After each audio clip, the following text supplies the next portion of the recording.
Hello and welcome to Heard, where we are celebrating the voices of all people and providing a space for their stories to be heard. I'm your host, Kevin. You'll find us at www.heard.love with a link to all of our channels. Please follow, subscribe, like, and comment for the latest updates on all of our shows. Heard is an inclusive, affirming, egalitarian community, and we're glad you're here. I hope whoever you are, wherever you find yourself on the journey of faith, no faith, or somewhere in between, you'll find something here that speaks to you. If you have any comments, questions, or you'd like to be considered for a future show, please contact us at hello@heard.love. Thanks, and enjoy the show.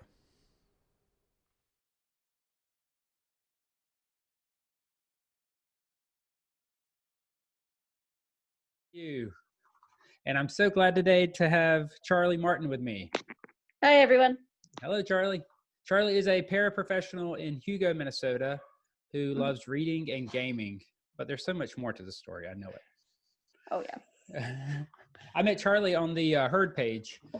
I meet so many great people that just message me and we get talking, and I'm like, this sounds like a good story.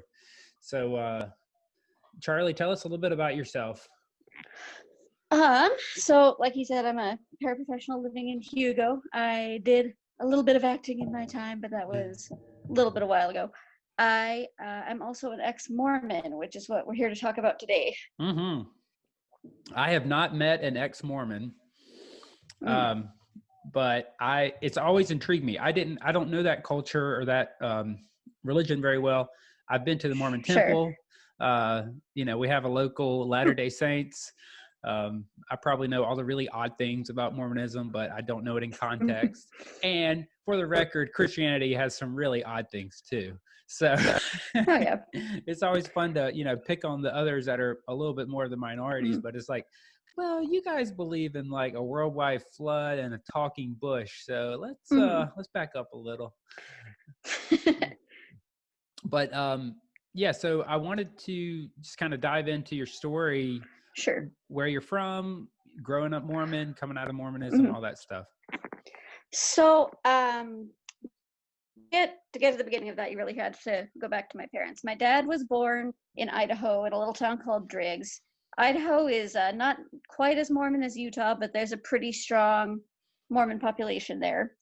And my mom was raised Catholic. I got a very different and probably more Christian experience than most Mormon kids growing up because my mom was raised Catholic and she brought that into it when she was raising us. She converted at 18, right after her dad died. I always thought that was a little bit fishy. She had started talking to the missionaries before her dad died, but she didn't convert until right after.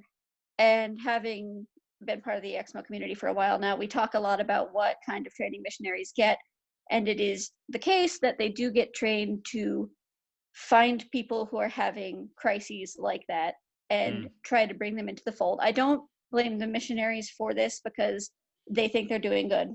A lot of the missionaries genuinely believe what they're teaching. I place most of my dubiousness about that on the people who wrote the training programs because they generally are higher up and there's less of a probability that they wholeheartedly believe the way that the missionaries do. And the missionaries are just like young anyway. They aren't fully out and thinking for themselves yet at that point. So the point of all that is that just my mom converted when she was young. She met my dad at BYU, Idaho, and they got married after 6 months. They met each other and then 6 months later got married, and I happened about a year later. And that's pretty much how it usually goes with Mormon couples. There's a lot of meet and then get married immediately because that's what you're supposed to do. Yeah. And so then I happened, and my brother happened, and my little sister happened. And we all lived in Austin, Minnesota for most of my life after that point. And I grew up. I turned about 15 and my parents split up. Turns out 6 months of dating does not necessarily breed a long-term marriage, but that really sparked my ability to just start questioning whether I really needed to continue with Mormonism, because that removing the fundamental like foundation stone of my parents' marriage really tossed everything else into chaos too. I'd been one of those kids who was like, oh, my parents are going to be together forever. This is definitely not going to happen to me. Yeah. Which, I mean, as an adult looking back on it, it's like, oh boy, you were a little bit superior about that and maybe should not have been. But that was when I started with really questioning things. And it started with the tiniest stuff too. Like there's so many rules of Mormonism and there's so much minutia that like even the smallest thing really can just cast your entire worldview into doubt. Like I took a handful of a friend's trail mix that had some chocolate covered coffee beans in it, and I didn't pick out the coffee beans, and hell and brimstone and hellfire were not visited upon me. It's stuff like that that's just like, oh, and what the age world was that, does not you think? fall apart. Like a child? 15-ish, 16-ish. It feels very childish because you spend so much time in this mode of I need to listen to this other person, and they put such a value on childlike obedience too. Like that's one of the main tenets that gets taught every week, and it's like, okay, you never really expand past the just like, okay, well, dad said this, so this is what it is point of being. But I started doing that. What actually really got me to like fully reject it was I started reading a lot of Stephen King. My mom had always been like really against anything horror related. It makes her uncomfortable. And Stephen King was one of her least favorite things in the entire world. And she hated that. So I was like, okay, well, my parents just got divorced. I'm 15 and mad about it. So we're gonna just say screw the rules and I'm going to read this book because that is rebellious. So I picked up Carrie, which I think if I'd started with one of the more scary ones, I wouldn't have continued to read him probably, just because at that point I wasn't really ready for like, I don't know, The Shining or stuff like that. But because Carrie is less of a out to scare you and more of a out to make you think about the plight of this person, it turned out being okay. And that was the other thing too, is a lot of Stephen King's writing is critical of organized religion in various ways. So that was the first thing that I ever read that portrayed an extremely religious person as not being the good guy. And that left a huge impact on me because I was like, oh, other people also see this. I'm not by myself here. So wait, so growing up, like I'm sure horror movies or even PG-13 was probably all caught off, or was a no. PG-13 depended. Like I saw the Harry Potter movies. That could be okay. Nothing rated R ever.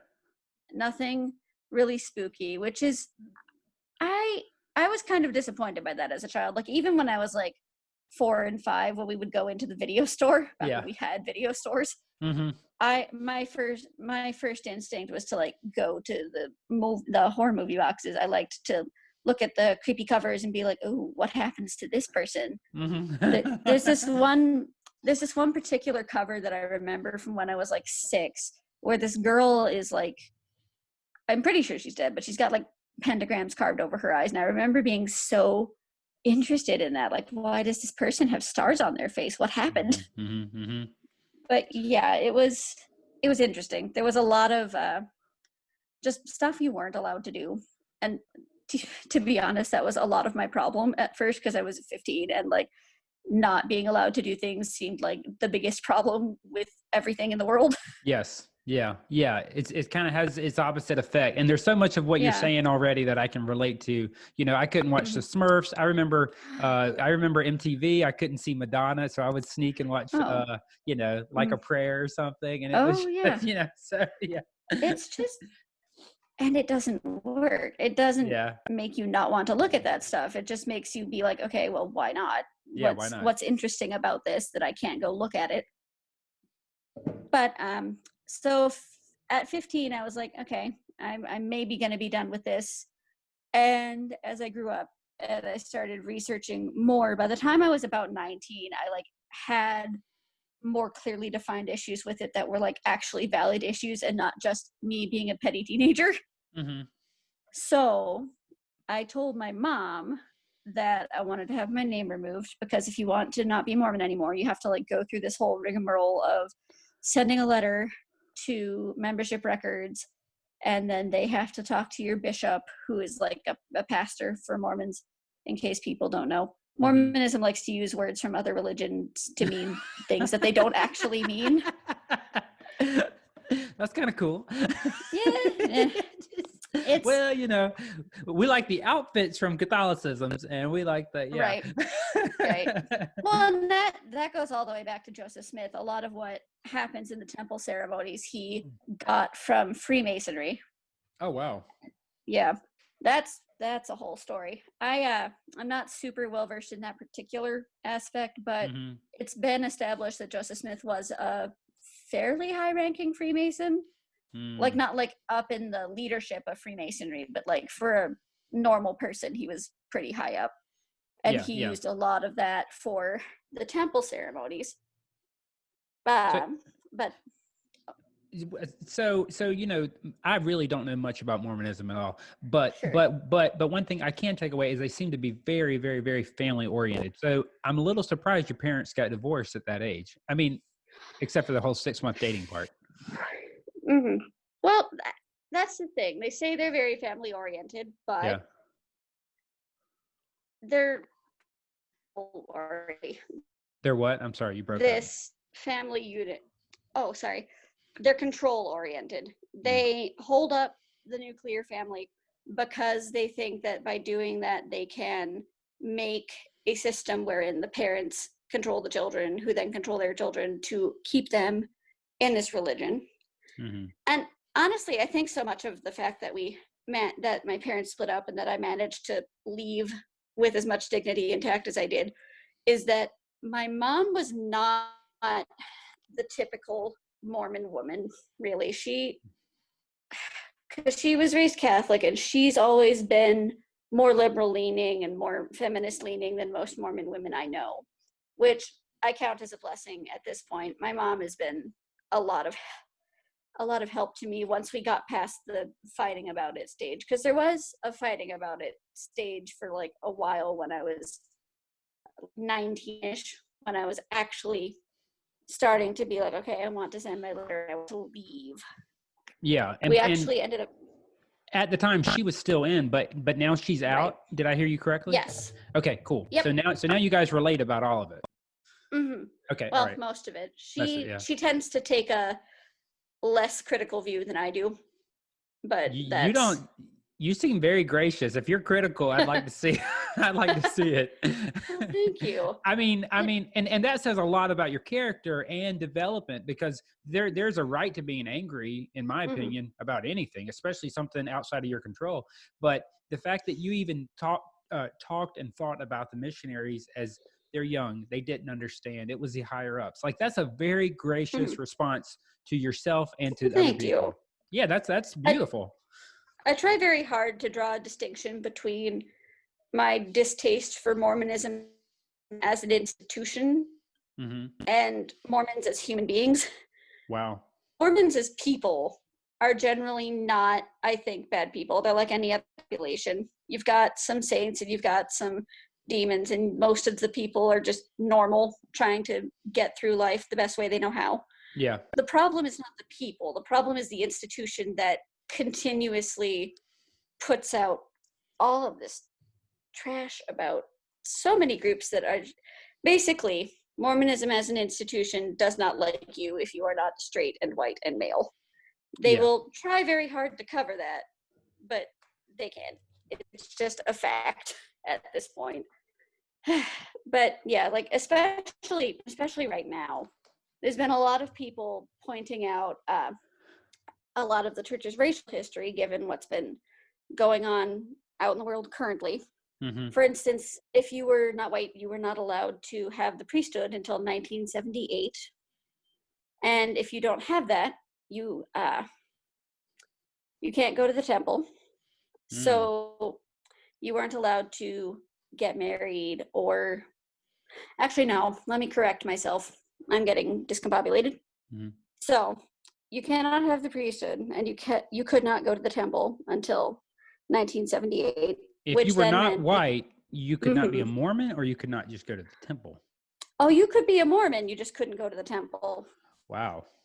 And there's a whole bunch of talks about how people who are not white will end up going to the celestial kingdom, which is like Mormons' version of the highest heaven. They've got multiple levels of heaven. Okay. The celestial kingdom is like the highest level of heaven.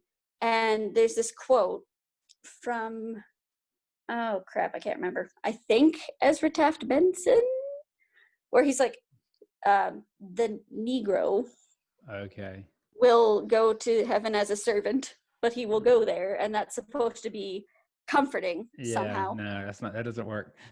And he's, to be transparent, he's like an old timer, but he was still their prophet, and he still said this. And he's still held up as a prophet of God by the Mormon church, and you can't hold up someone who says things like that and claim that you don't have any skeletons in your closet. You can't. Yeah. Even more recently, like, was it 1995 or 2005? Either 95 or 05, somebody gave a talk at BYU talking about how intermarriage between people of different races was not something that the Mormon church supported. And that was like way more recently. They were talking about how marriages go better when people are united in religion and race. And so I was like, okay, so just completely discount anybody marrying somebody who isn't the same race as them? Yeah. And that's the thing. It's like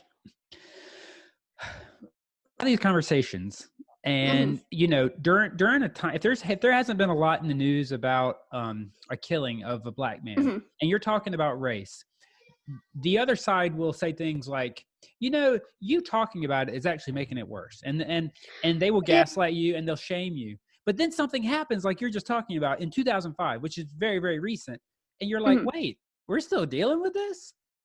You know? It's just, and it's very much a religion made for and by white people. Like there's this whole concept of, in the Book of Mormon, this whole concept of a group of people being white and delightsome, and that's like how you're supposed to know that somebody's a good person, is if they're white and delightsome. And that never made any sense to me.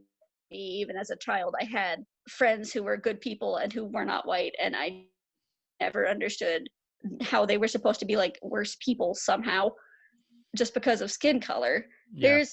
There's multiple times in the Book of Mormon where, like, as people's morals start to deteriorate, the book says that their skin literally becomes darker as like a mark or a curse that these are bad people. Wow. And it's a lot. It's difficult for me as a white person to fully comprehend the impact of that on a person of color, because that's literally, if you are a believing Mormon and you are a person of color, you believe that that's literally the word of God, that your skin tone is your skin tone because God cursed your ancestors with it.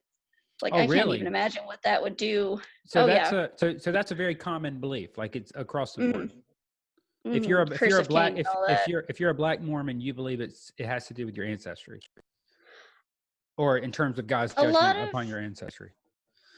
A lot of people do believe that. It's difficult to say it's like a completely across the board belief, because if you go to different Mormon wards, you'll get taught different things. Yeah. There's not a lot of attention paid to the written scripture, because if you do that, it comes out looking completely kooky.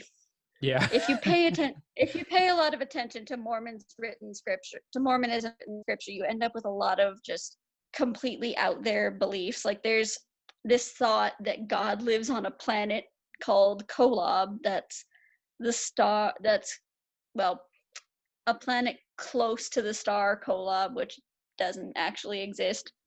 But like God literally lives there, and there's like a planet in our solar system that he lives on. And it's stuff like that they de-emphasize. It's almost like an ancient oral tradition where things just get passed by word of mouth, because if you make any record of it, it then comes back to bite you. Well, hold on.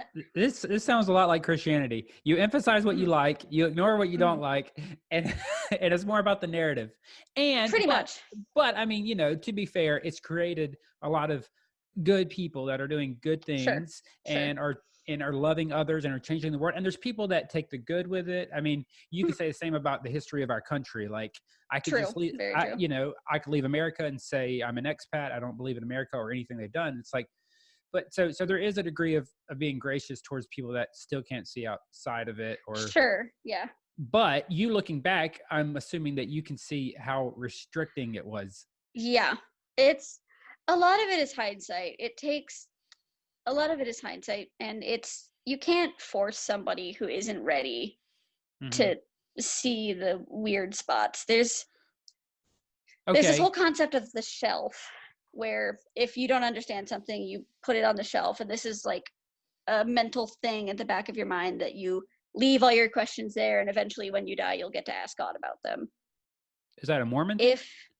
I don't know if it's unique to Mormonism, but it's a fairly common. It's a fairly common phrase. I'm gonna put it on the shelf, especially among ex-Mos. Yeah. And ex-Mormons will talk a lot about their shelves breaking. They'll be like, okay, this was the thing that was too much. I couldn't ignore this anymore. This was the thing that toppled everything else off. Okay. And we talk about that a lot on these episodes. So X marks the spot. What was it for you? It was a combination of a bunch of things. Mormonism does not do a good job with equality between the genders. And Mormonism does not do a good job with LGBTQ equality, which those two things in particular really bugged me. The racism bugged me. Doctrinally speaking, the thing that I think really clinches it for me is this thing called the Book of Abraham.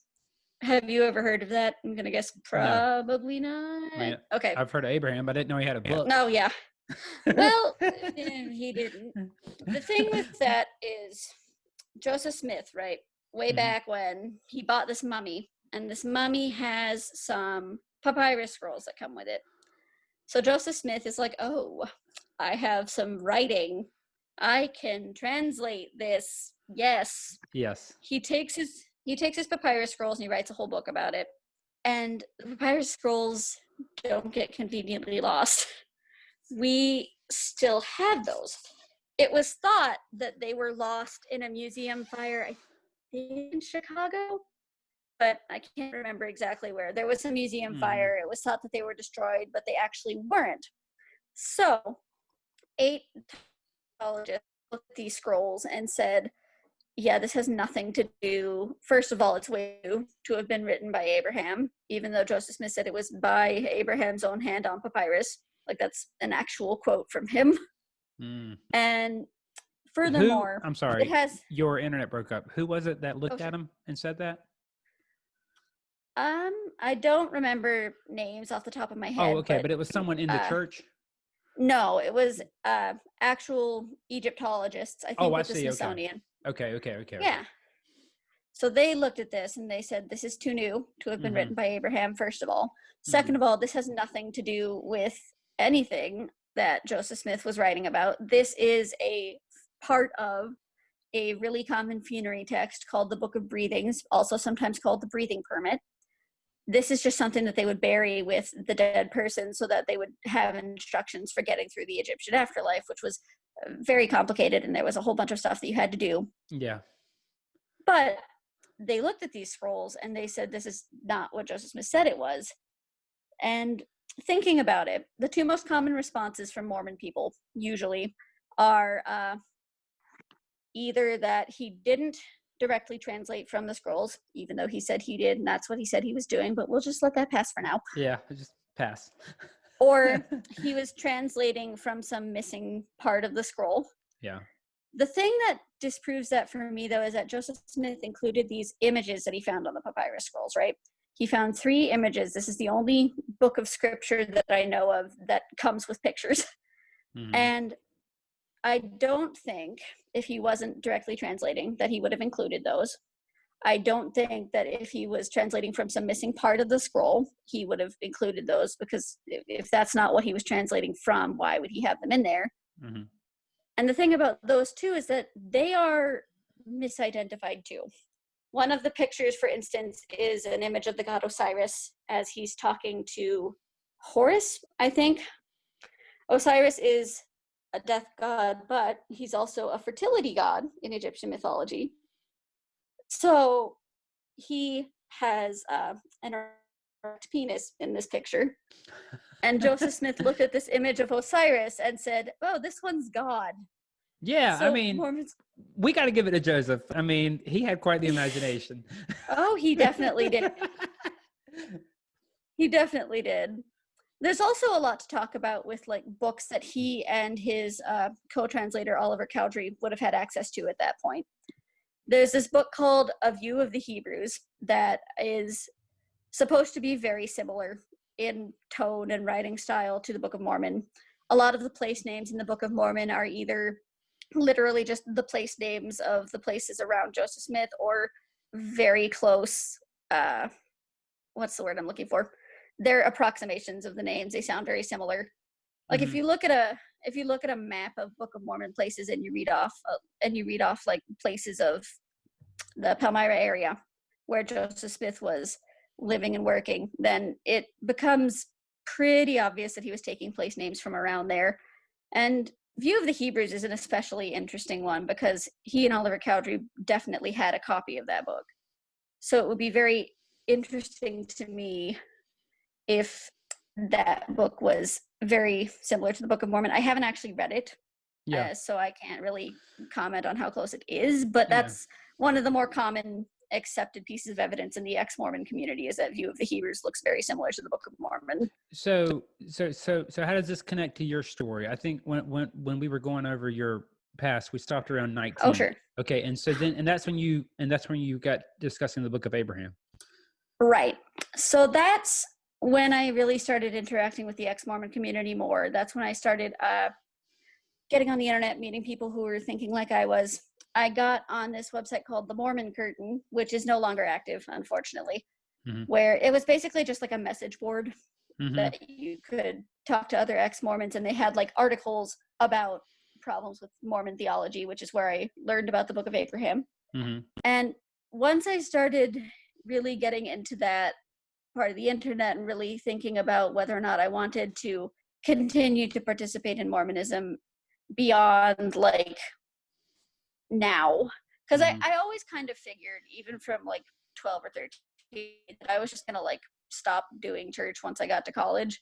It never particularly interested me. I was never really all that comfortable in a church setting for various reasons, so I was just like, okay, I can just slowly fade when I go to college. But Book of Abraham, growing into my own thoughts about feminism and the LGBTQ community, realizing I was part of that community, really made it so that I wanted to like do this now and very clearly that connection. So I ended up having this conversation with my mom right around now, actually, this part of the year when I was 19.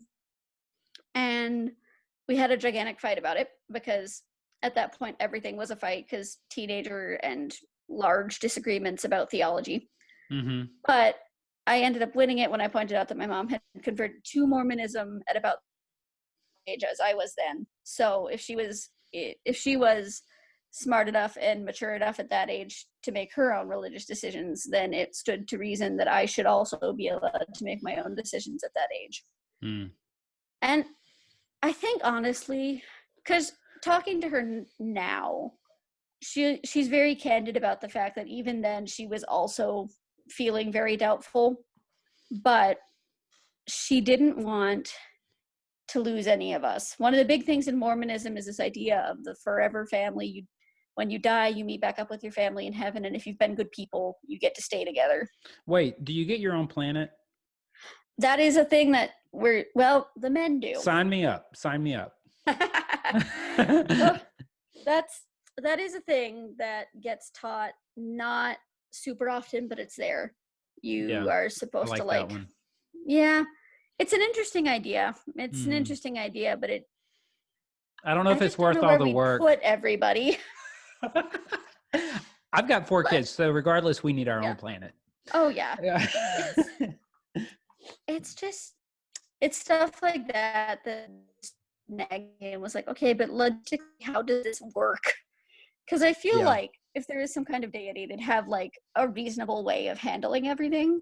Like there would be rules, like we have the rules of physics, we have the rules of chemistry and science. We can predict how gravity will work. It wouldn't make sense to me that there would just be like, okay, you get a planet. We're not going to think about where we're going to put that or how it's going to affect anything. Planet.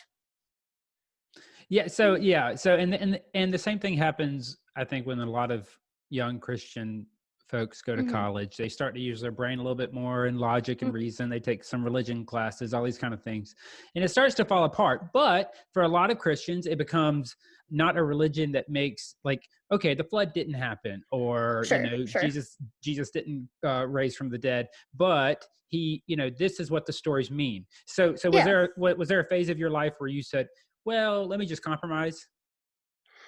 I don't really think so. I was never much of a compromiser when it comes to like moral stances. I'm very much this is what I think and this is what I'm going to do about it type person. So I went through a phase of just like trying to be really Mormon, because I'm like, okay, well, if I be really Mormon, then this will stop being such a problem. Yeah. And I try can harder. just live with it. Yeah. Yeah. Taught to do. There's this whole quote about doubt your doubts before you doubt your faith, and I'm like, okay, well, I'm gonna do that then. And it doesn't work. There's so much of it that just factually falls apart. And what was that quote again? Doubt your doubts before you doubt your faith. I can't remember which prophet said that, but no, that's interesting. I think maybe Ezra Taft Benson again. I'm terrible at attributing quotes. That's okay. But yeah, so I ended up talking to my mom about it, and she asked me to wait until my 19th birthday because she needed time to just like process that I was really leaving. And I was like, that was the one thing I compromised on. I wanted to do it right then, but if it was going to make it easier for my mom if I waited a couple months, that was okay with me. So we waited a couple months, and then I sent off an email to membership records because that was around the time that they started accepting emails. And then they sent it to my bishop, and then he refused to do anything about it until I had a phone call with him. He tried to get me to come in for like an actual in-person meeting, but I already knew from reading all the message boards and being part of the Ex-Mormon groups on like Facebook that wasn't actually a necessary requirement. And honestly, I don't like that he wouldn't do anything about it until I called either, because I feel like that's just stalling, basically. Yeah. He was hoping I wouldn't care enough to do anything about it. But I did. I ended up calling him in October-ish, right of that year, because my birthday's in September, and it took that long for it to get to him. Yeah. So I got back from our yearly camping trip with my dad, and I called him. And he was like, well, I hope you don't feel like I'm just stalling. And externally, I was like, no, it's fine. But internally, I was like, you clearly are. Because that was the part that you had to meet with him to get your name removed. I had to meet with him so that he, ostensibly, this is about confirming that you actually did send this email or letter, which I think is a whole bunch of crap. I think that they just want to make it difficult so that you don't put in the effort to do that. For a while there was this service that would do all this for you and would handle all the legal problems and would make it very clear that you were not open to meeting and they needed to send this through now. This was called Quit Mormon. It's run by a lawyer in Utah. He started it, I think, in 2015, after the Mormon Church put a ban on baptizing children of gay parents. Oh. There was this whole thing where the Mormon Church decided that if your parents were gay, you couldn't get baptized at age 8 like every other child. you had to wait until you were an adult. You were 18, Mm-hmm. maybe 16, either 16 or 18, and you had to denounce your parents' lifestyle before they would baptize you. And that bothered a lot of people. A lot of the Mormons who were I good remember people, that. Yeah. Yeah. And that were bothered by that. That was 5 years ago. Yeah. So that this was 5 is, years ago. Yeah. Wow. And they only just last year got rid of that. They decided to downgrade being gay to a serious sin and not do anything about children of gay parents, which, okay, woo. Yeah. What bothers me about that is that there was a huge amount of increases in suicides of LGBTQ youth in Utah in 2015 after this came out.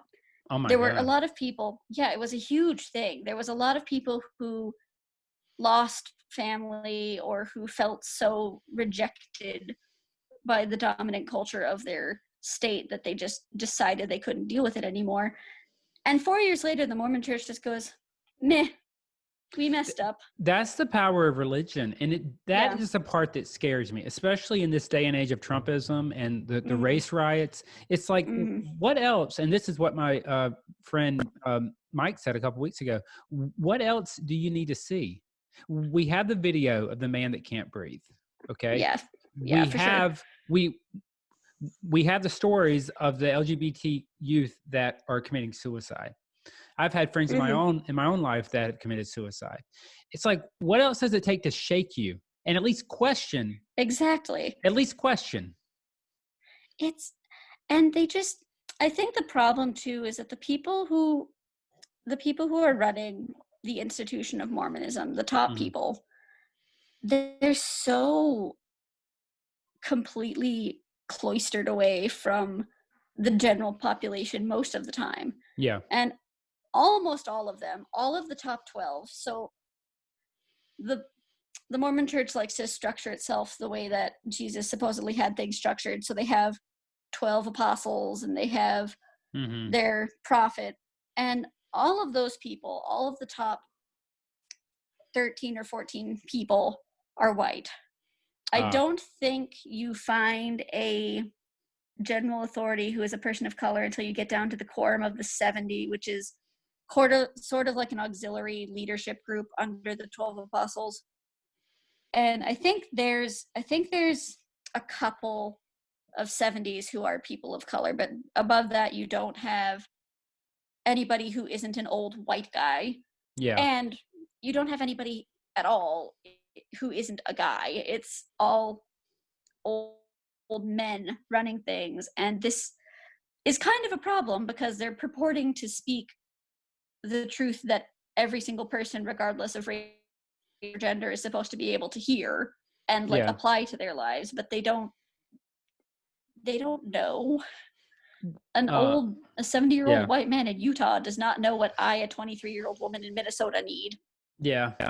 That reminds me of RGB on the Supreme Court and said, when will there be enough women on the Supreme Court? And whenever there's 9, Yeah. So where does all this intersect with you coming out of the closet? I did not come out of the closet until after I had already left Mormonism. I had known since I was very small. Like when I would play Sims as like a 9 or 10-year-old, I would have gay Sims, and it was my favorite thing because I thought it was super fun. I love The Sims even now. The Sims is so much fun. I have a special soft spot for it because of that. But did you hide it from your parents? Yeah, most of the time, yeah. Yeah. I remember asking my mom a lot once I hit puberty if she would still love me if I was gay. Oh, wow. I asked her that question all the time because I was trying to gauge whether it would be safe to express the thought that maybe I was. Because at that point, I was like 12. I didn't know for sure yet. But I had thought maybe. And her answer was always, well, you're not, so moot point, which did not settle me.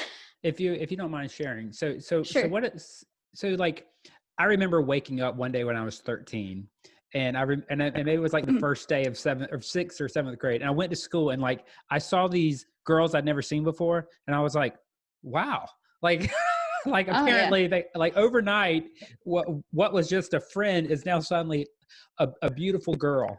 And Mhm. so were you having those thoughts like, was it just that you just were more attracted to girls, or was it that you just knew in your heart this is just who you are? Because I've never really heard it It, explained. um, I'm probably not like a typical specimen because I had a whole lot of like self-denial because Mormonism is very negative about the LGBTQ community.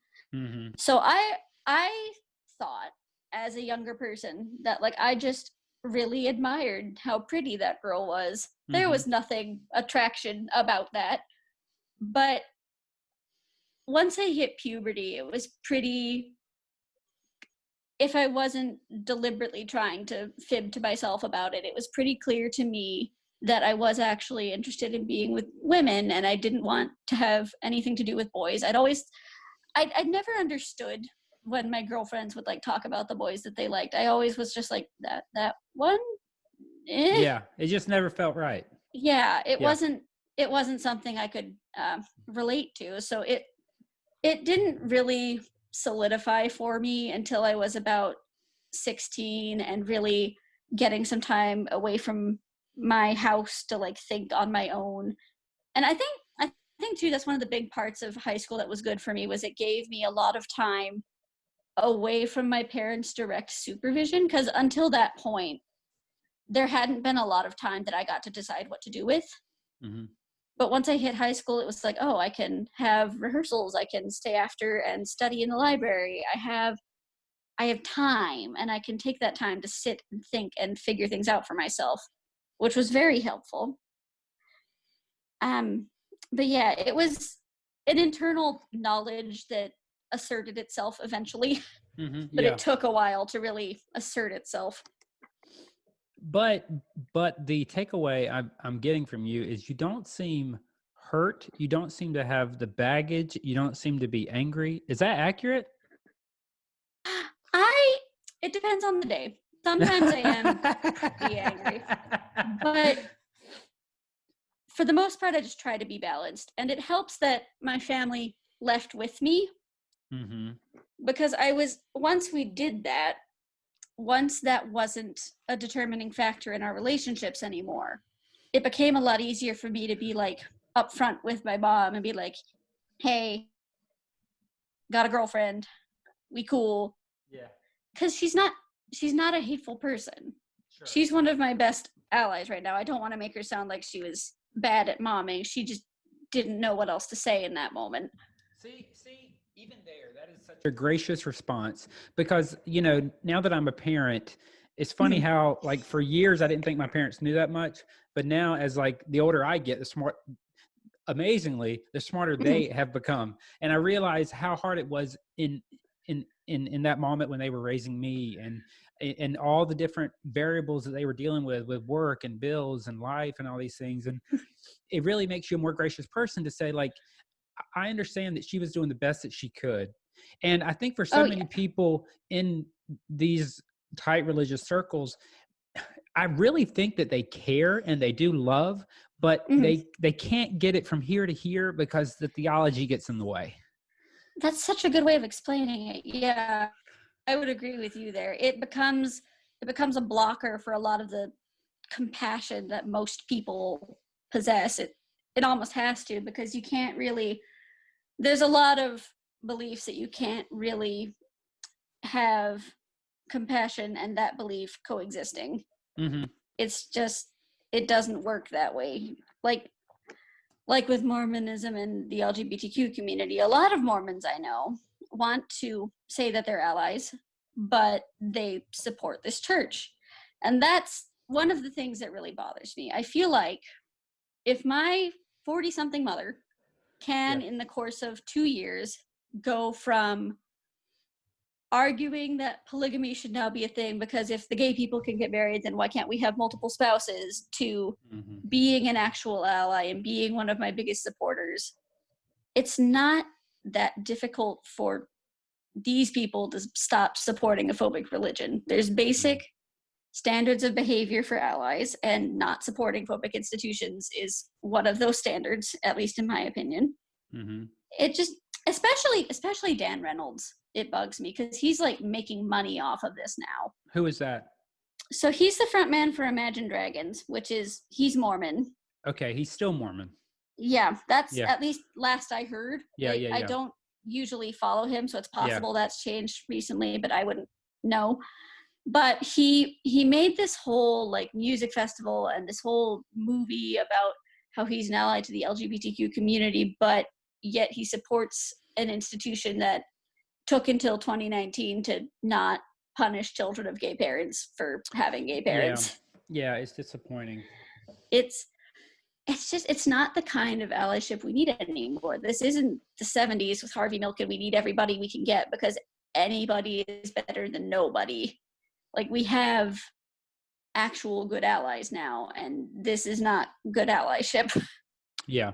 It bugs me even more, especially on like Instagram. There's a lot of people who get really mad when the Exmo pages I follow post quotes from past leaders about the LGBTQ community and how it's bad to be gay, and they'll get really mad and they'll be like, well, this is an old quote, and I'm like, great, your church hasn't changed. Yeah, I'm seeing so many parallels, and I never realized it because I hadn't really talked to many or any ex-Mormons.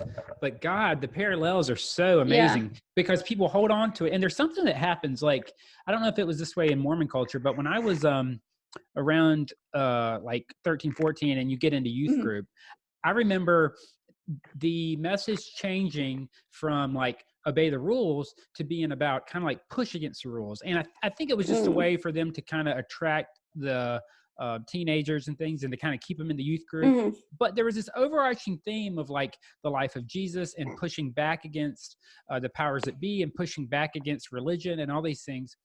And but then when I became like 18, 19, 20, that began to fade away.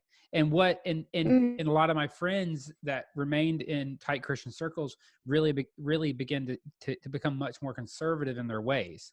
And so, but then you try to have these conversations, and just like you're saying, they will validate it, and it's like mental gymnastics.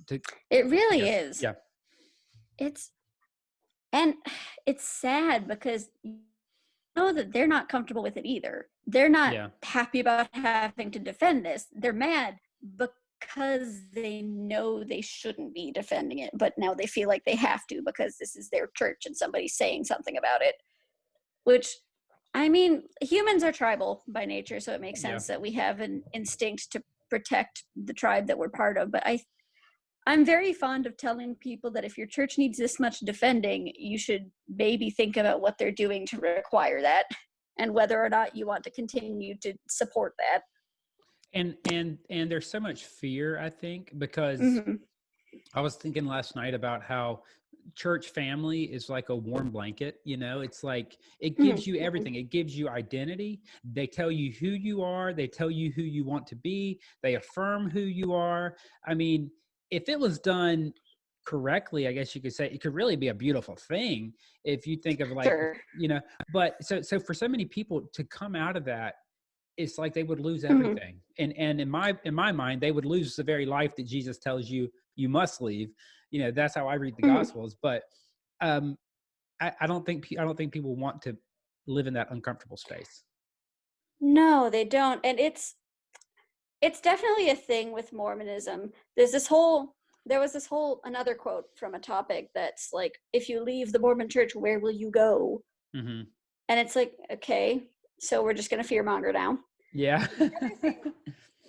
The other thing too is that a lot of Mormons won't continue to have contact with you after you leave. So if you've been Mormon for a long time and all your friends are Mormon and your whole social group is there, you do lose a big part of your social group leaving. I didn't really have that. I didn't fit in particularly well in my ward. I was bit too curious about things and a bit too loud about not liking the things that didn't make sense. Good. So yeah, nobody really made super friends with me, but I did notice once I left that there was a lot of people who were like blocking me on Facebook because I left.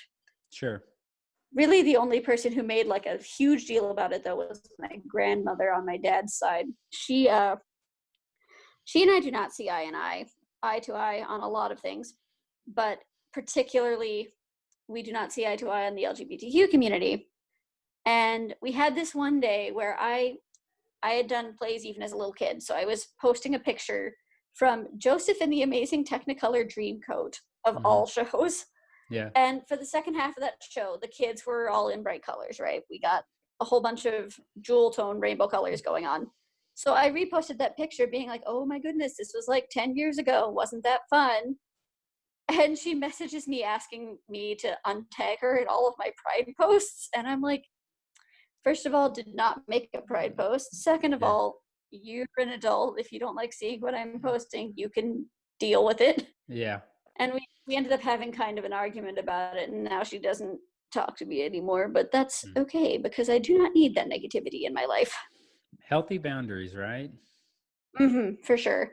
So where are you now? You have a partner? Yeah, a fiance. We're getting married next March. Oh, that's a beautiful. Is that an emerald? It is. We had this idea that we would get rings with each other's birthstones in it. Their birthday is in May, so I got an emerald, and mine is in September, so they get a sapphire. I am getting my wedding dress in 2 days, hopefully. Oh wow. I'm excited. It's so much different than I thought life was going to be when I first left. When I first left, I was one of those people like, oh, I am never getting married. That sounds like not fun. I don't want to do that. And then I met my fiance, and now it's like, oh, teenager me was dumb. Yeah. Are you 23 now? Yes. Okay. All right. Okay. So how did you guys meet? The internet. I was just bored one day, and I was like, you know what? Maybe I should find someone to date. So I got on OkCupid, and I was like, okay, well, let's do this. And we matched, and I messaged them first. They're non-binary, so they use they, them pronouns. Okay. I messaged them first, and I was like, hello, I'm new at this. Please don't make me leave.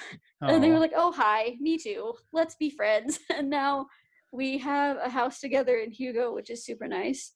It's nice and close to St. Paul, so we can like go do things when things open back up again. Okay, yeah. So I don't want to get off, but it just seems too important not to talk about it. Have you seen the riots or what's going on there? I have not seen them. My student who is blind lives right down the block from where the officer lived, who knelt on George Floyd. And so she's been seeing it, and she's been, it's hard to describe, because part of it is that she also has schizophrenia. So she's a little bit nervous just in general anyway. She doesn't see very well, but she hallucinates very vividly, and that's like the only thing that she sees clearly. So it's very scary to her. So she's got all this noise happening and all these people, and her mom actually took her protesting the other day, which I'm like, okay, protest, yes. Your child, maybe not. And not that you can't bring children to a peaceful protest, but that this particular child just wouldn't handle that very well, in my opinion. It came out okay. She went out and protested and was very proud of herself for doing that. And I'm like, okay, good. Best possible reaction. My fiance actually works for the BCA. So what is that? I'm sorry. The Bureau of Criminal Apprehension. They're a forensic analyst there, so they take in the DNA evidence and they test it to see if it matches any knowns and if they can figure out who it belongs to. And they've said that they've been hearing a lot about how the people who are looting are not the same people who are protesting. There's two very distinct groups. The looters, according to what they're hearing at work, are mostly not people that live here. They're people who are coming in to take advantage of the uh, disrest. I've heard. Yeah. And according to my fiance, the guy who was like starting the looting and like really mainly getting into the looting, a lot of people are thinking that was actually a police officer now, because he had a particular kind of gas mask that's known to be police issue. It's not completely unique to the police force, so they can't say for sure that he didn't get it some other way, but it is most commonly used by police forces. And based on what I'm seeing from like New York and other places where there's a lot more clashing between protesters and police, I wouldn't be surprised if there was police involvement trying to make the protesters look bad. I'm not worried really about the protesters. I'm more worried about what's going to happen when there's conflict between them and the police, because I feel like that's bound to happen pretty soon, and I don't think it's going to go especially well. Have you seen, you know, I was actually kind of surprised that we didn't see more like white supremacists out. Have you seen that? I personally have not. Okay. I have not seen a lot of white supremacist groups out. That doesn't mean they aren't. I work from home right now, so I'm not really leaving the house. So I don't really see a super ton of it. Fiance hasn't said anything about it, so I haven't heard anything, but I wouldn't be surprised if at least some of the looting and rioting was coming from them. I also wouldn't be surprised if they were deliberately hiding their involvement in white supremacist groups to do that, to make the protesting look bad. Is there anything that they know locally that's not yet made it nationally that you can think of? Not really. Okay. I know that a lot of people are getting upset because he was only charged with second-degree murder when he should have been charged with third-degree murder. You don't kneel on a person's neck. You mean for third 9 instead minutes. of second? He was charged yes, with. I'm sorry. Yeah. Just clear. I got that backwards. It's not an accident to kneel on somebody's neck for 8 or 9 minutes. Like, and especially, who thinks you can survive that long? In what world is it an accident to cut off someone's air for that long and be surprised that they died? Like, no. So this is a question for you, and this is something I want to get into. Are you familiar with Naked Pastor? I feel like I've heard that name, but I'm not super familiar. NakedPastor.com. He's been on one of my shows before. David Hayward is his name, but he's a real big proponent of the LGBTQ community, and also, you know, just equality for all. This is a question I have for you. For groups that like the Mormon Church or the Evangelical Christian Church that are really raising their voices, which I think is beautiful, for racial justice. Can you help us connect the dots between that and LGBTQ justice? Because I feel like a lot of them are going to say, okay, sure, we believe in justice for all races, but can you help them connect the dots? Because I think that's so important right now. Oh boy. You cannot call for racial justice without acknowledging that so many of the people who have been killed unjustly have been Black trans people. Particularly Black trans women have been murdered in staggering numbers by police or by people on the street that then the police don't do anything about. There's a very large group of people who have gone through that. I'm doing a terrible job explaining this. No, I understand. I was researching some about Stonewall this morning. Sure, yeah. And that was a situation in the 70s where the police invaded a gay bar. Marsha P. Johnson started a riot. Yeah, okay. About it. We wouldn't be where we are in the LGBTQ community without Black LGBTQ people, without Mexican LGBTQ people, Asian LGBTQ people. It's so much of it has come from the members of color of our community. We wouldn't be where we are right now if Marsha P. Johnson hadn't started that riot. Some people call her the LGBTQ Rosa Parks. She really made it an unmistakable thing that the LGBTQ community was being treated unfairly. And that's honestly why I'm not mad about the riots. I think it's either Martin Luther King Jr. or Malcolm X said something to the effect of riots are the voice of the unheard. It's, if you aren't being paid attention to when you're behaving, if you aren't being paid attention to when you are protesting peacefully, it's going to escalate. And so far, at least on the protest side, it doesn't seem to have escalated too much. Most of that is coming from looters, people out of state who aren't connected to the protests at all. But I wouldn't be surprised to see it escalate. You can't just stay there for years and years while nothing happens. And change happens so slowly in this country anyway, everywhere, but especially here, and especially right now, change is happening excruciatingly slowly. And it's going to take a lot of people making a lot of noise and drawing a lot of attention to make anything really worthwhile happen. Yeah, and that's something, in the evangelical church, it's the pace of change is so slow. Like, and I just don't understand. I hope this sends a message, and I don't. Yeah, but so where do you stand now in terms of religion?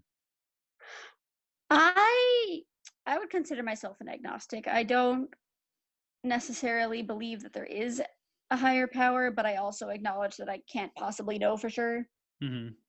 So I don't really claim to know anything. Did you ever have a bout with like evangelical Christianity, or did you just go from Mormonism to like, I'm letting it go? I let it go. Yeah. I wasn't interested. I wasn't really interested in church after that. It just wasn't something I enjoyed. Yeah, no, I understand. And I hear that a lot. Like, you trying to make your religion more relatable isn't fixing it. Like, that's not. Yeah, no. You're not solving the problem. You're just applying a Band-Aid because you've been forced to.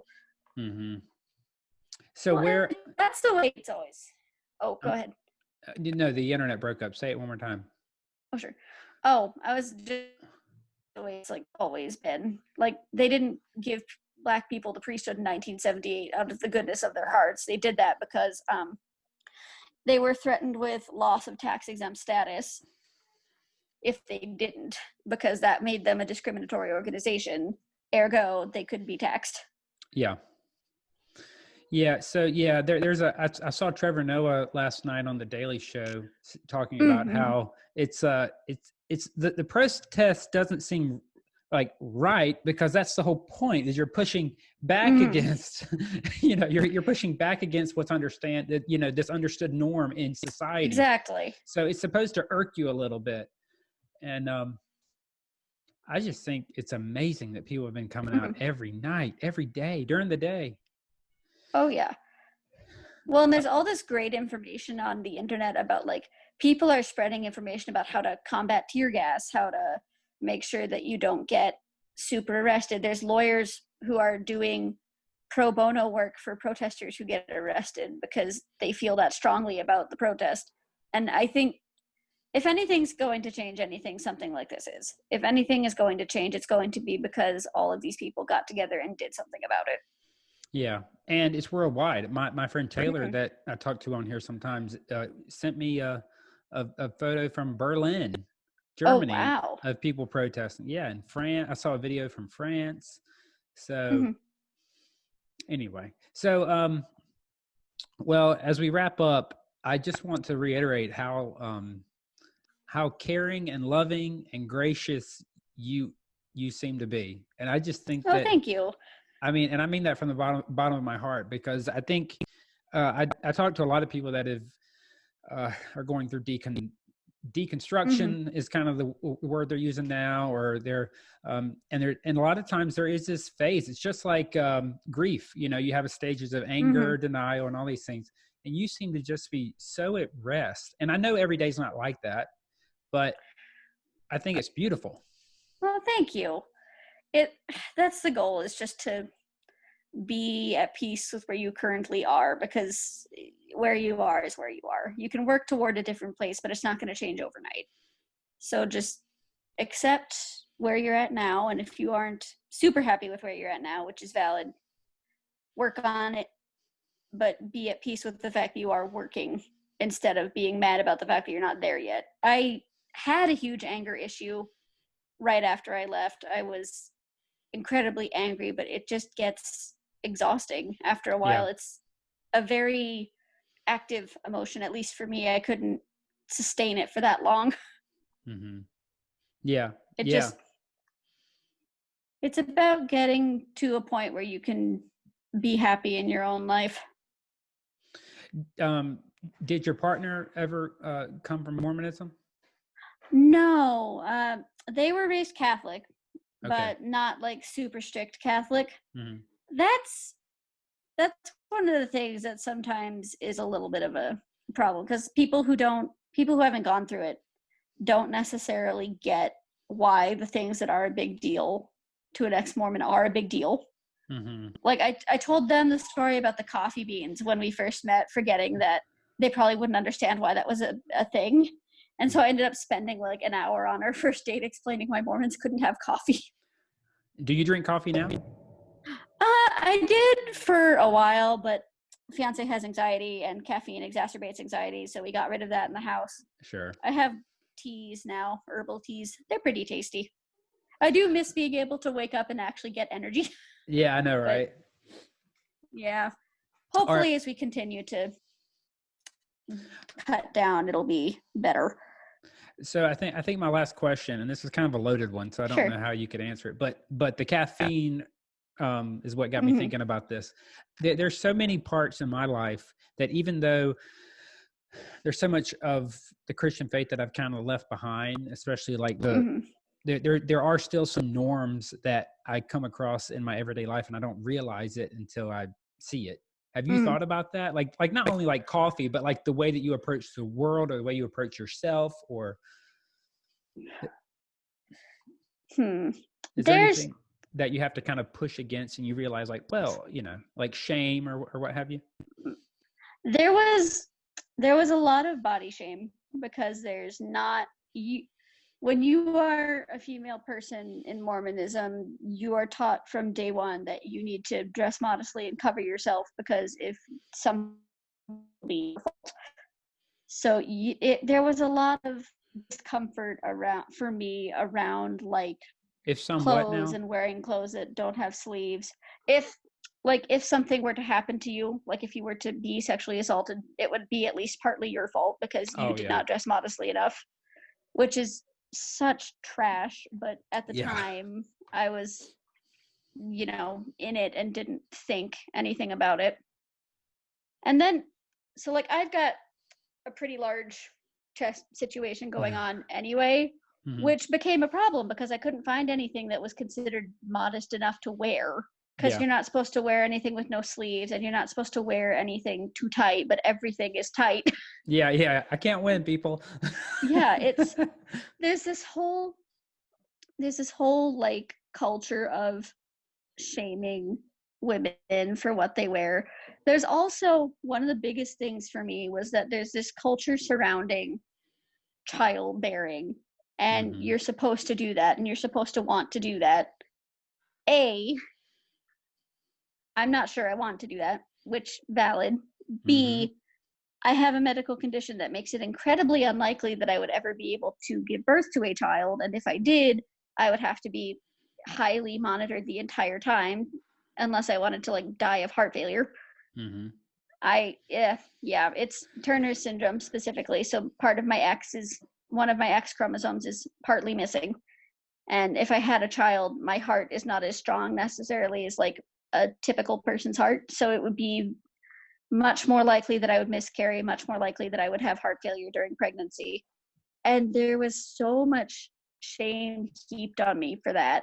I was diagnosed at about 10 years old, and I got so much pity because I would never be a real woman, because I couldn't birth this child that I didn't even think I wanted at that point.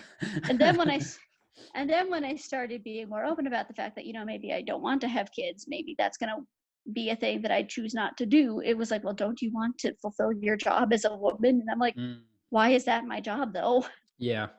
I would prefer to care about like my career or to have pets or to like have hobbies.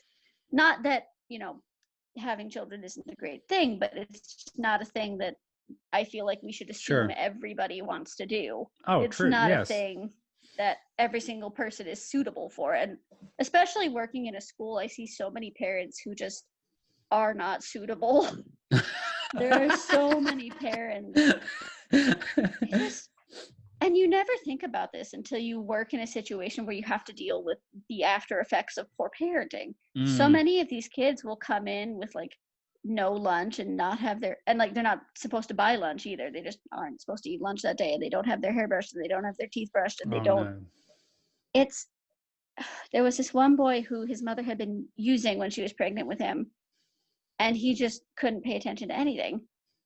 And it wasn't his fault, but he just fell behind in everything because he couldn't make himself focus, and he would get so angry and he'd feel terrible about it because he'd, yell at us and lash out because he was feeling frustrated that he couldn't make himself focus. Mm-hmm. And he'd feel terrible for being mean to us, as he would put it, just because he's a kid. He doesn't want to be a mean person. He's not doing it on purpose. It just, when a 6-year-old is frustrated, that's what they do. Yeah. And I'm just like, there should be some kind of a process where when you become pregnant, you have to like take parenting classes, in my opinion. Yeah. Because I feel like we've got licenses for cars, we've got licenses for guns and fishing. We adopted a dog once. Standard. Yeah, we went to adopt a dog from like a shelter, and they had to come see the house. It was, so. Same with our cats. Yeah. There should be some kind of like standard, and like maybe I feel like you couldn't really do a license for like conceiving a child because that's just not how humans work. That's just not how that goes. But like some kind of classes after the fact, some kind of teaching would be probably a good idea, because like so many of these people, I think you can attribute it to just not being ready when they had their baby and not knowing. Yeah. Like so much of it is just lack of understanding of how much work a child actually is. Yeah, and I think that we need changes on a systemic level because for sure. My friend's about to have a baby and she says, yeah, my husband gets a month off on paternity leave. And I was like, that's awesome. I didn't, I've never worked in corporate world, but I think it's cool that we see those changes. Yeah. And it's becoming a mandated thing, but yeah.